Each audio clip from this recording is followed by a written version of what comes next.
नमस्कार.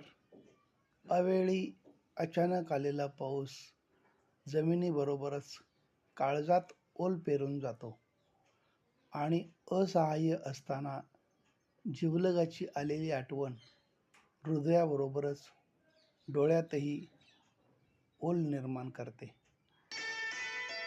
ज्यांना आपली बरोबरी करता येत नाही तेच आपण यशस्वी झाल्यानंतर आपला द्वेष आणि बदनामी करत असतात. ज्या माणसाला सतत शुभ आणि सकारात्मक विचार करण्याची सवय असते त्याचे मन नेहमी आनंदाने व उत्साहाने भरलेले राहते. किंमत वेळेची असते, वस्तूची नाही. म्हणून आजचे वर्तमानपत्र उद्या रद्दी होते. संघर्ष हे निसर्गाचं आमंत्रण आहे. जो स्वीकारतो तोच पुढे जातो.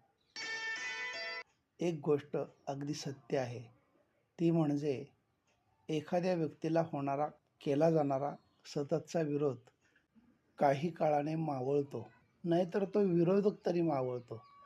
अखेर संयमच महत्त्वाचा. संवादाचा विसंवाद होण्यासाठी एक गोष्ट कारणीभूत असते, ती म्हणजे आपण सर्वात मोठी चूक करतो. समजून घेण्यासाठी ऐकत नाही, तर उत्तर देण्यासाठी ऐकत असतो. दगड पाण्यात फक्त भिजतो आणि माती निरागसपणे विरघळते. भिजणं आणि विरघळण्यातला फरक कळला की सगळी नाती नितळ होतात. वय आणि जीवन यात इतकाच फरक आहे की मित्रांशिवाय जे सरतं ते वय आणि मित्रांच्या सोबत जे फुलतं ते जीवन. जे इतर माणसांसाठी वेळ काढतात ती माणसं त्यांच्या वेळेला उभी राहतात. जपणं आणि साठवण यातही एक मोठं अंतर असतं. साठवली जाते ती धनदौलत आणि जपली जातात ती आपली माणसं.